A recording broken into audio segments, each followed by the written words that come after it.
Bueno, pues muchas gracias. Vamos a continuar con don José Miguel Gámez Sala. Es historiador del arte por la universidad y especialista en iconografía. Sus investigaciones han sido reflejadas en numerosos artículos y capítulos de la monografía versados sobre una amplia temática alusiva a las artes plásticas de la Edad Moderna. Tales trabajos han sido publicados por relevantes revistas nacionales y latinoamericanas,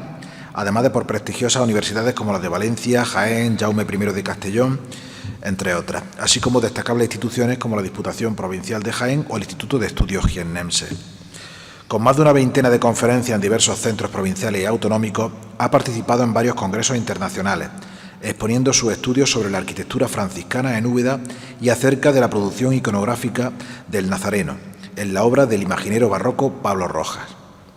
Por otra parte, resulta destacable su labor como gestor cultural al presidir la Asociación Úbeda por la Cultura desde marzo de 2018, dirigiendo numerosos proyectos culturales en forma de ciclos de conferencias, visitas guiadas al patrimonio histórico artístico ubetense o bien como comisario de exposiciones, sin olvidar su coordinación en diversos eventos de naturaleza cultural para el Ayuntamiento de Úbeda, Diputación Provincial de Jaén o el Grupo de Ciudades Patrimonio de la Humanidad de España. Asimismo, ha participado en varios programas de radio y televisión para Cadena SER, Canal Sur o Televisión Española sobre temática cultural en relación al patrimonio histórico-artístico de la provincia de Jaén. José Miguel, muchas gracias por aceptar nuestra invitación y además agradecerle no solamente la conferencia que va a dar hoy,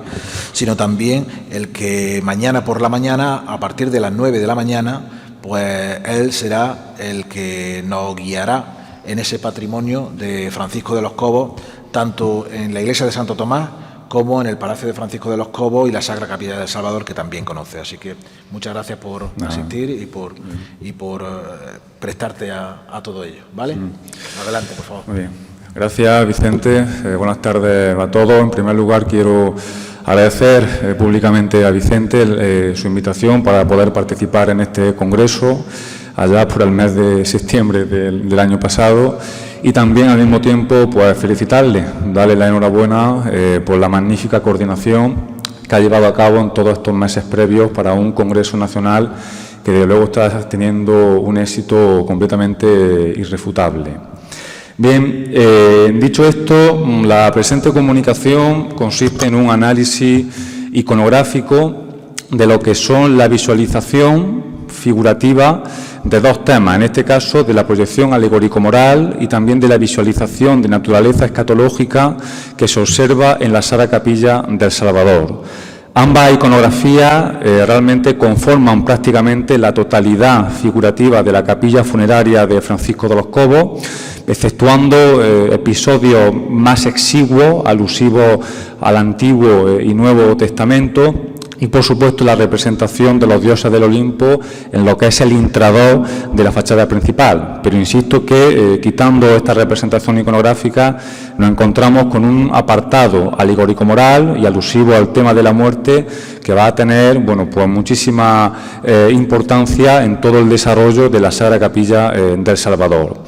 La comunicación se va a articular en torno a dos bloques, a dos apartados perfectamente diferenciados. El primero vamos a tratar el tema de la alegoría moral, centrándonos en las virtudes, que además se proyectan de forma muy repetitiva en toda la Sagrada Capilla del Salvador, y vamos a finalizar con el tema de la vanitas, con la iconografía escatológica, con el simbolismo de la muerte. Bien, en relación con este primer apartado de la alegoría moral, yo, evidentemente respetando el tiempo de la ponencia, no me voy a meter en consideraciones previas literarias, alusivas al carácter aristotélico, a la literatura platónica, a la filosofía ciceroniana o macrobiana, que efectivamente van a servir de base intelectual para configurar, para definir la iconografía de las virtudes. Todo esto, obviamente, aparecerá de una forma mucho más concreta y amplia en lo que son las actas que se van a sacar de esta jornada. Por tanto, en lo que es el aspecto de las virtudes, voy a llevar a cabo un análisis formal de las mismas y luego vamos a concretar cuál es su fuente iconográfica, bien del arte francés o especialmente, como veremos a continuación, del arte italiano.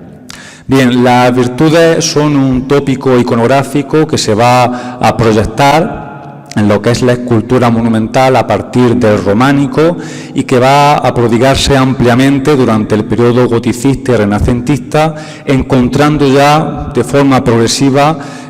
una disolución de su proyección iconográfica una vez que llegamos al tardobarroco y especialmente dentro de lo que es el periodo del neoclasicismo.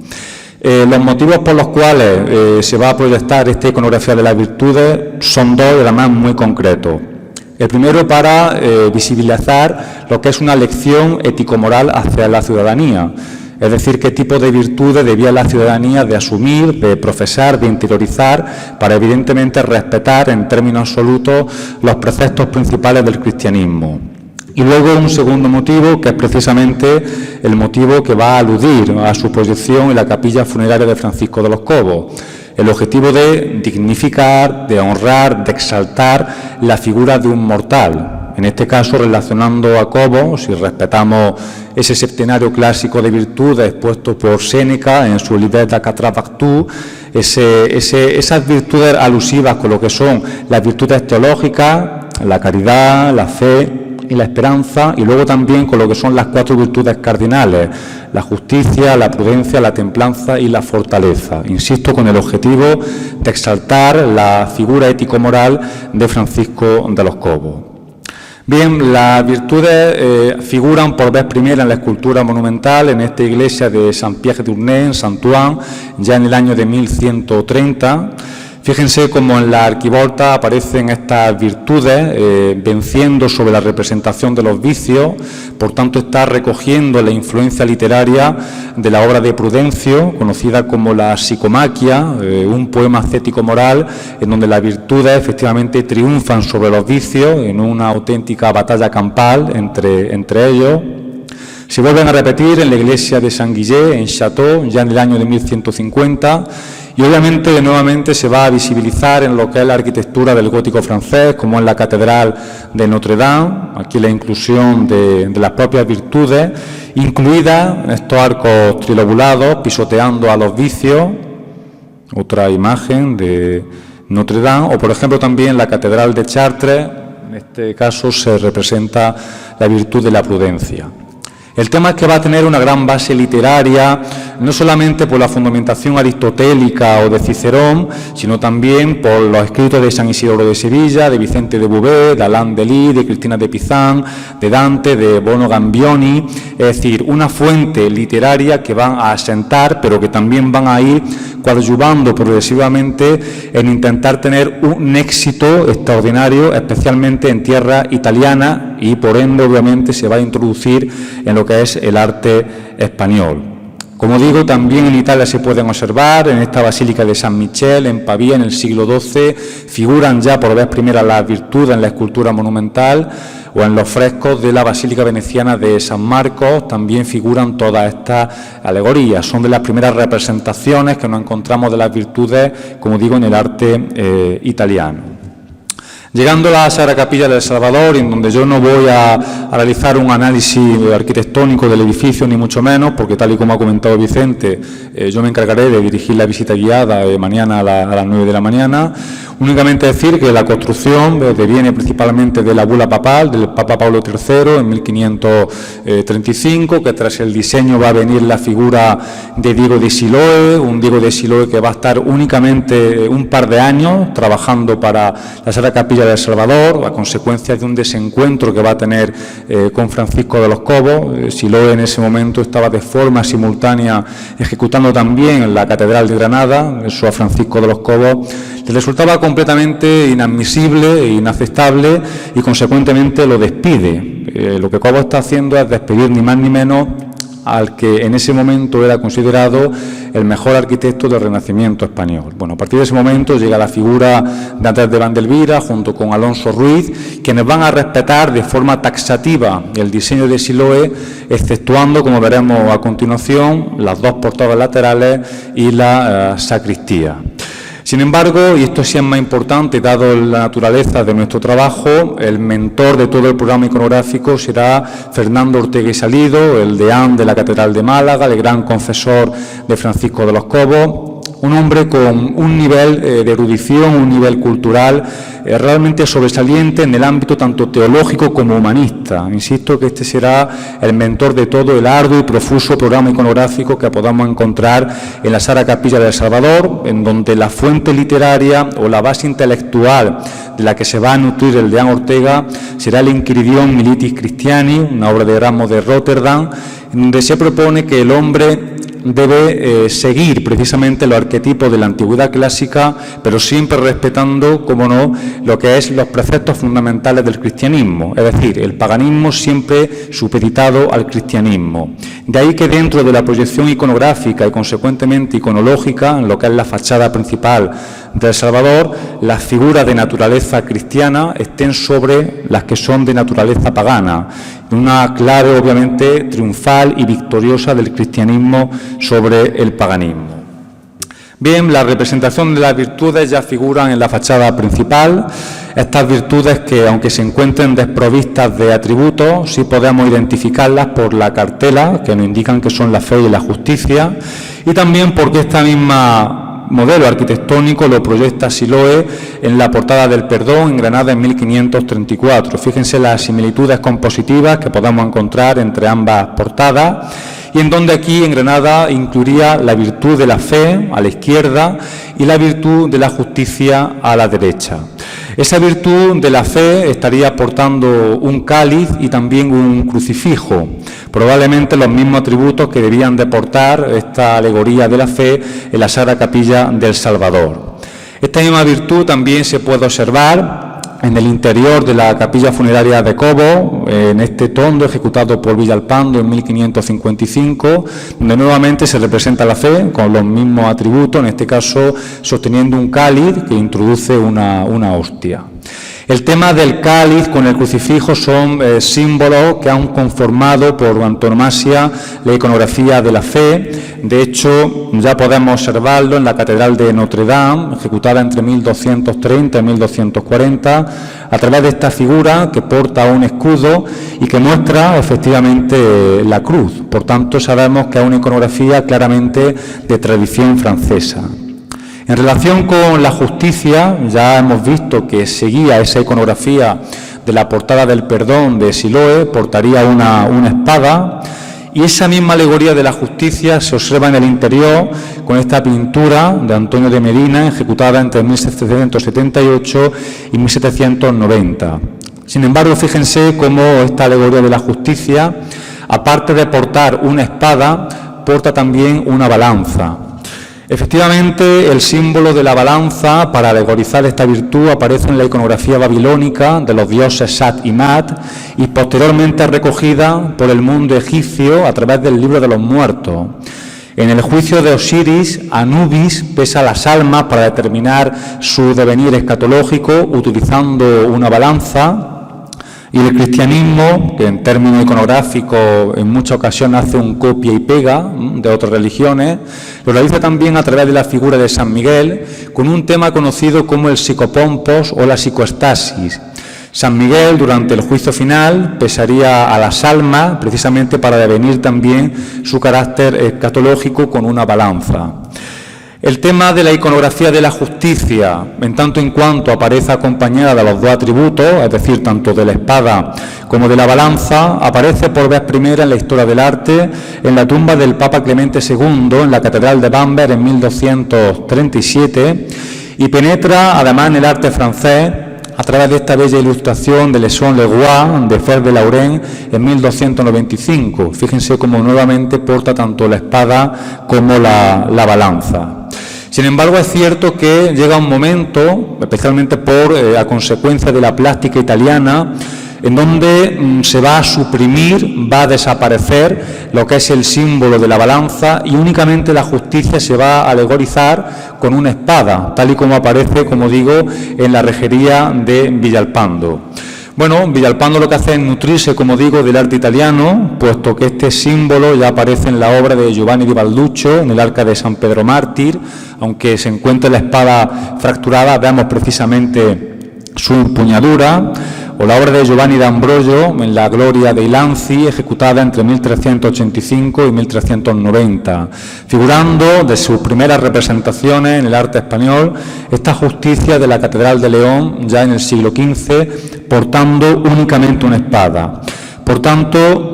la virtud de la justicia de la Sacra Capilla del Salvador deviene, primero, principalmente del arte italiano, a través de lo que es la configuración, como digo, de Giovanni di Balduccio, Giovanni d'Ambrogio, pero también la inclusión de la balanza aparece especialmente tanto del arte alemán, del arte otoniano y también del arte francés. Por tanto, hay una mezcolanza iconográfica en la proyección figurativa de esta virtud en la Sacra Capilla del Salvador.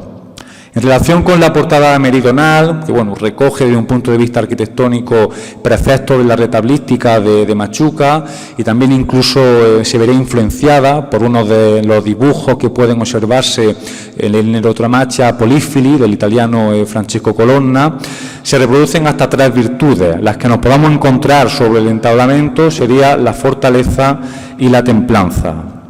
En relación con la fortaleza se representa a través de una figura que porta una columna con el fuste quebrado. La columna es por antonomasia un símbolo de la fortaleza, pero no será la primera representación de esta virtud utilizando este atributo.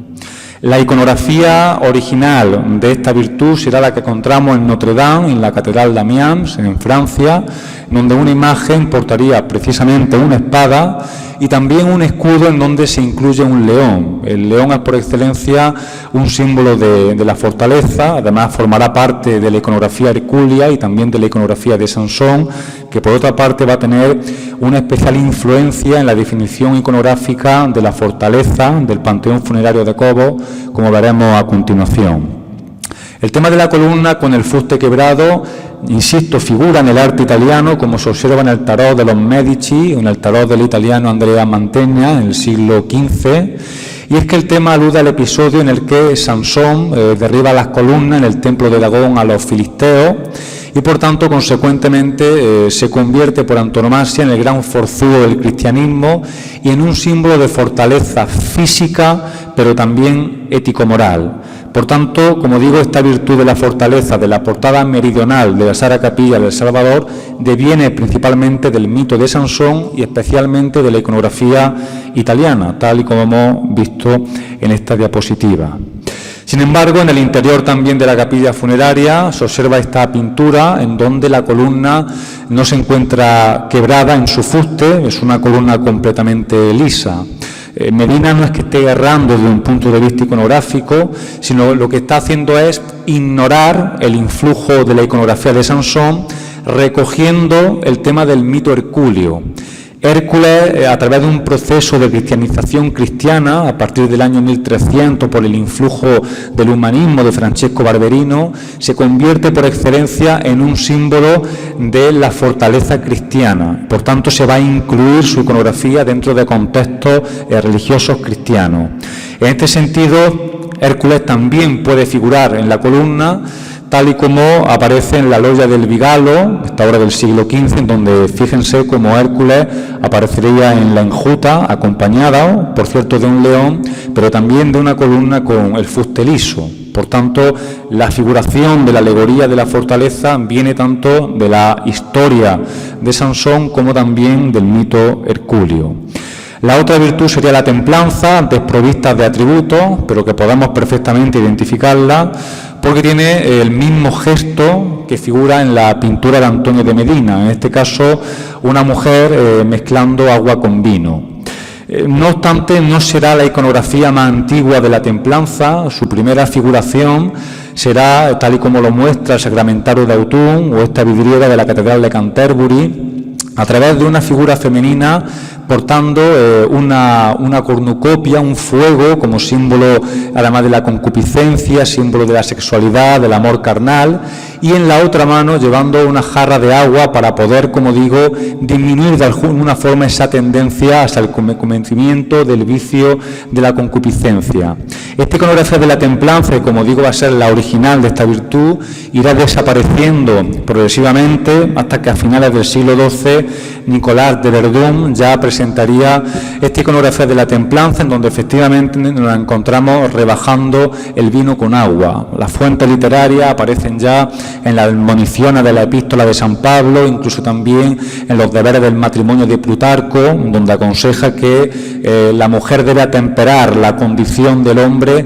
intentando rebajar el vino con agua. Por tanto, hay un gran sustento literario, como digo, en este sentido. También, obviamente, va a recoger esta iconografía el arte italiano a través del tarot de Visconti e Sforza, ejecutado por Bonifacio Bembo, y por supuesto también el arte español, la templanza del sepulcro, Alonso Fernández de Madrigal el Tostado, ejecutado por el gran Vasco de la Zarza en 1520. Giovanni d'Ambrogio y Jacopo del Piero proyectan esta misma iconografía en la logia de Ilanzi. Y por último, en lo que es esta portada meridional, nos encontraremos con la virtud de la caridad a través de una mujer amamantando a sus niños. De nuevo encontramos esta misma figuración en lo que es la reja de Francisco de Villalpando, pero no es una virtud que vaya a recoger el influjo del arte francés. Francia normalmente va a representar la caridad a través de una mujer, o bien dando unas monedas de oro, o bien dando un trozo de ropa a los más desfavorecidos. Esta iconografía francesa, que es por otra parte la que se visibiliza en Notre Dame de Chartres, en París, la va a recoger Giotto en la capilla paduana de los Scrovegni en 1306, a través, tal y como se aprecia, de esta mujer recogiendo una pieza de fruta. El gesto, el hecho de dar limosna a los más pobres, a los más desfavorecidos, precisamente para invocar, para escenificar ese carácter caritativo. Sin embargo, en los años 20 del siglo XIV, gracias a la mano de Tino di Camaino, esta virtud va a cambiar de forma taxativa y ya aparece en el carácter escultórico a través de una mujer amamantando a unos niños en el año de 1321, y seguidamente, por otra parte, lo recoge también Giovanni de Balduccio, tal y como podemos observar en la imagen de la derecha. Por supuesto, cuidado con el tema de los bestiarios, en este caso de los bestiarios de Cristo, porque va a ejercer su influencia en la definición iconográfica de las virtudes. El tema del pelícano que amamanta con su pecho a los polluelos como símbolo de caridad para ofrecerle comida,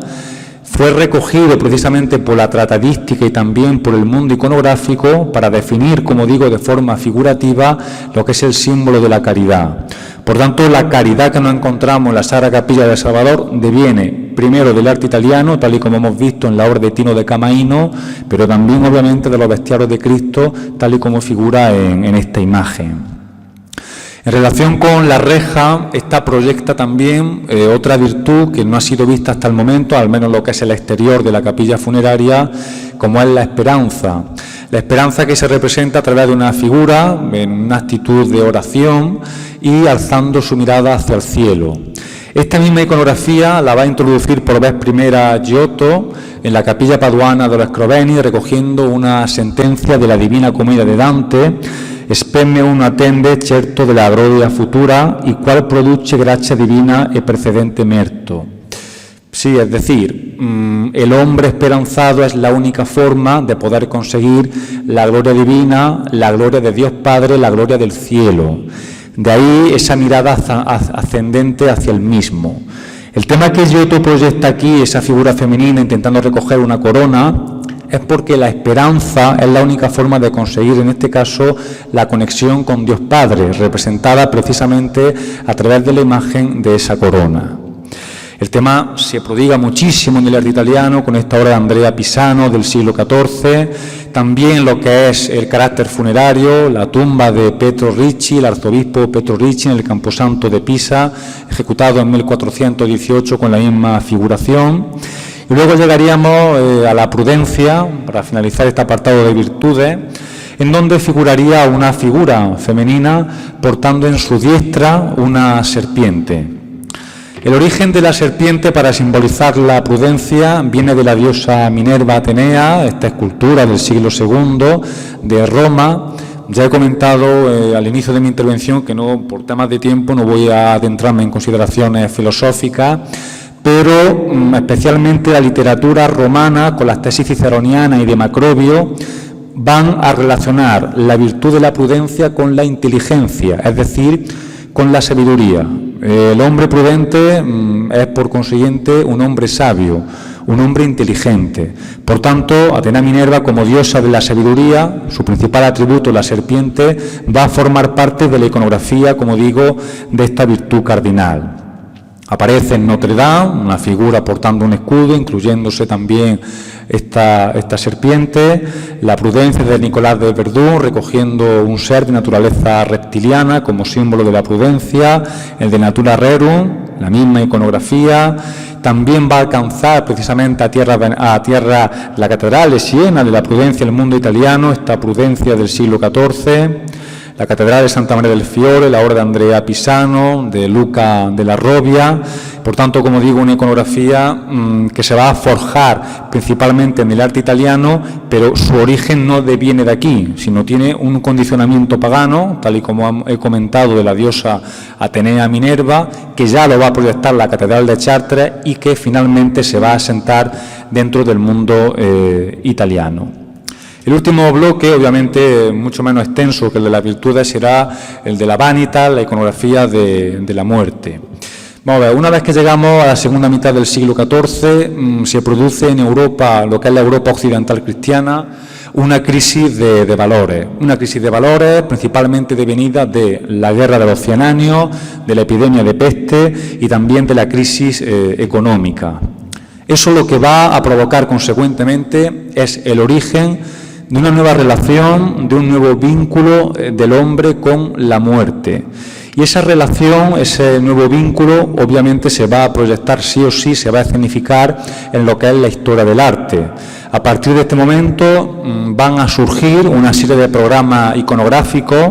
tales como el encuentro de los 3 vivos y los 3 muertos. Traigo este ejemplo de Jean Lenoir, Jacquemat Desdin.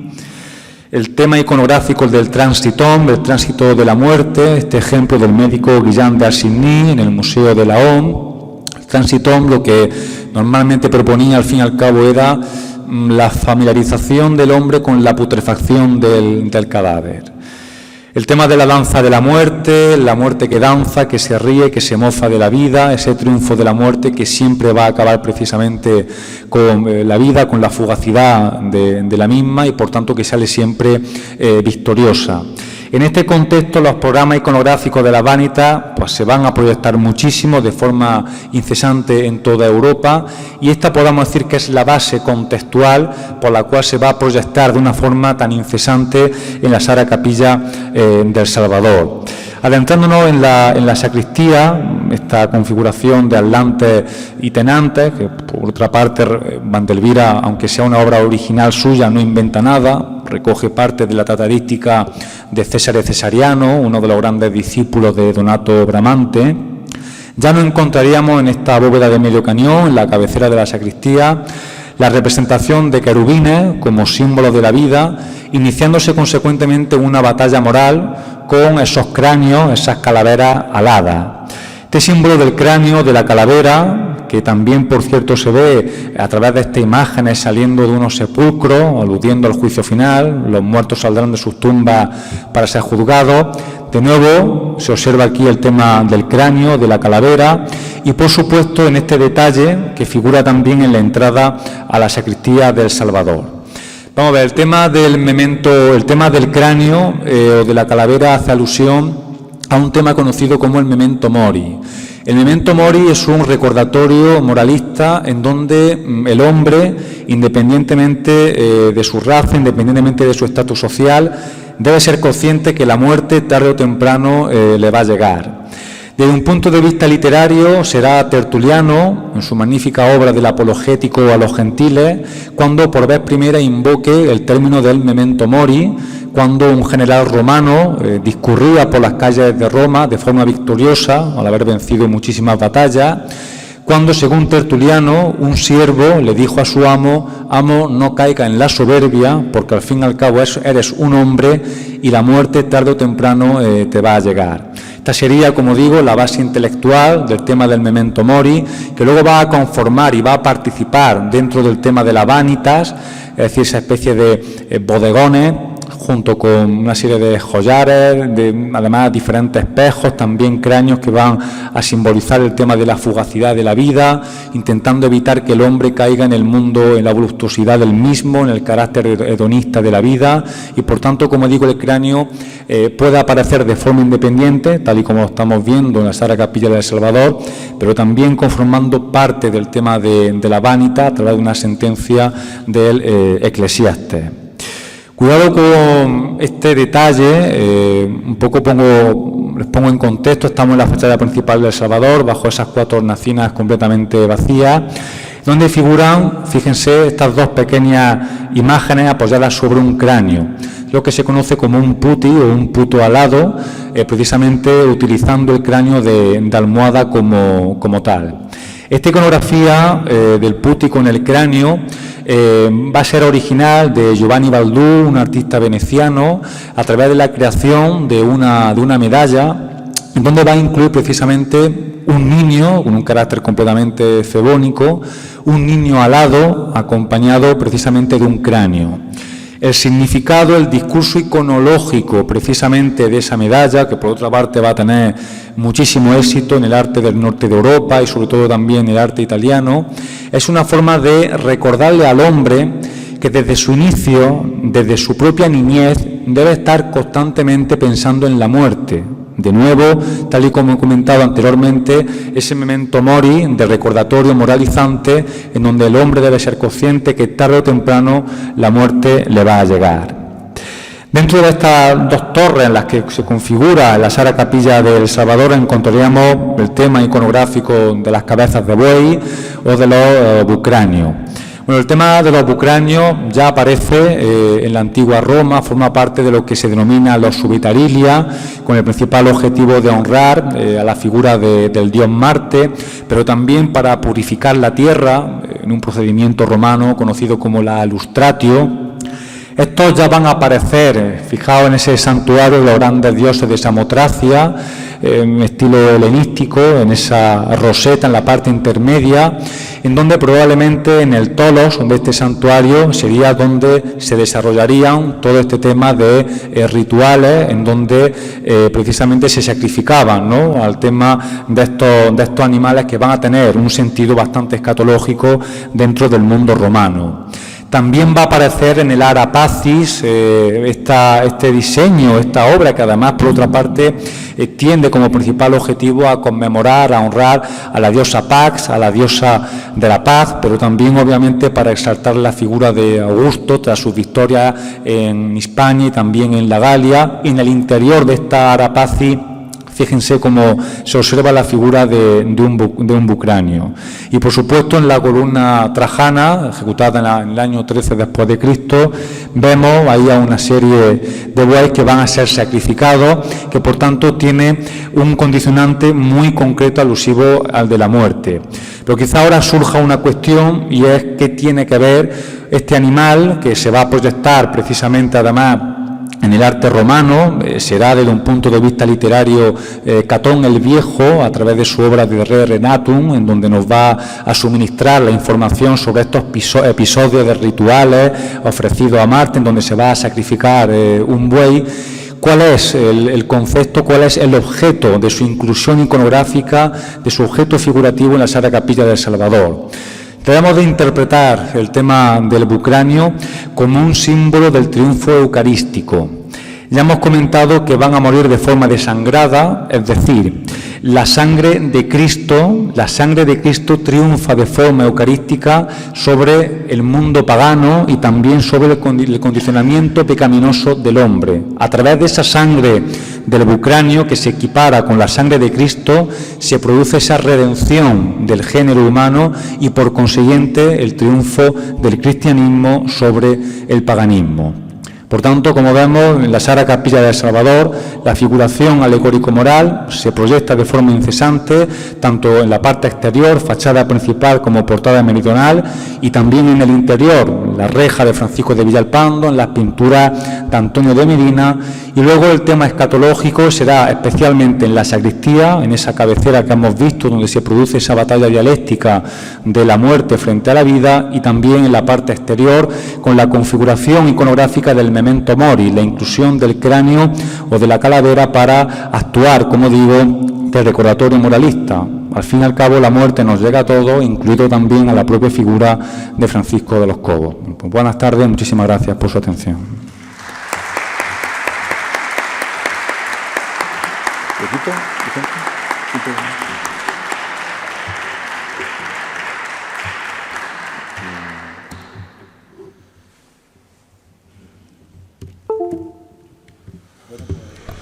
Muchísimas gracias, José Miguel, por tu intervención.